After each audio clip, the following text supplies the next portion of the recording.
گوادر میں 5 روزہ south Balochistan sports youth and cultural festival 2023 جاری ہوا۔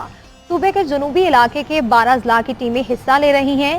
پہلی بار خواتین بھی کرکٹ، رسہ کشی اور دوڑ سمیت دیگر مقابلوں میں حصہ لے رہی ہیں۔ شریف ابراہیم کی رپورٹ دیکھیے۔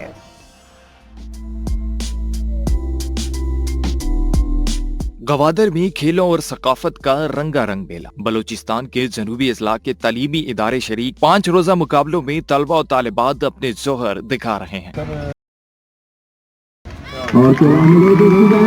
دوسرے south Balochistan youth sports and cultural festival میں 12 اضلاع کے نوجوانوں کی ٹیمیں مختلف کھیلوں میں حصہ لے رہی ہیں۔ نگران صوبائی وزیر کھیل اور ثقافت نے بابا بزنجو فٹ بال اسٹیڈیم میں کھیلوں اور ثقافتی میلے کا افتتاح کیا۔ میر جمال خان کا کہنا تھا کہ نوجوانوں کو اپنا ٹیلنٹ سامنے لانے کے لیے موقع فراہم کریں گے۔ کوئٹہ میں بیٹھے حکمران اپنے گوادر کے بھائیوں کے ساتھ ہیں۔ آج ہم نے دیکھا کہ کس طرح ٹیلنٹڈ ہیں، انہوں نے کتنا اچھا زبردست کھیلا ہے۔ ان کے ساتھ ہم نے ایک میچ کرانا ہے، جو کوئٹہ کی ٹیم ہماری جو اچھی ٹیم ہے وہ ہم نے بلایا ہے، تو وہ بھی ہم 13 تاریخ کو یہاں پہ یہ میچ کرائیں گے وہ گراسی گراؤنڈ میں۔ فٹ بال مقابلوں میں کھلاڑیوں نے ایک دوسرے کے گول پوسٹ پر بھرپور حملے کیے۔ ڈی جی اسپورٹس کا کہنا تھا کہ باہمت نوجوان طالبات کو آگے لائیں گے۔ انہوں نے کہا کہ کھیلوں کے ذریعے صوبے میں امن اور بھائی چارے کو فروغ دینے کا عزم ظاہر کیا۔ کرکٹ کی کھلاڑی طالبات نے بالنگ، فیلڈنگ اور بیٹنگ میں اپنے جوہر دکھائے۔ اسٹوڈنٹ کی ایک پارٹ ہونی چاہیے، جیسے کہ ایز اے اسٹوڈنٹ پڑھتی ہے، اس کے ساتھ ساتھ ایک اسپورٹ بھی ہونی چاہیے۔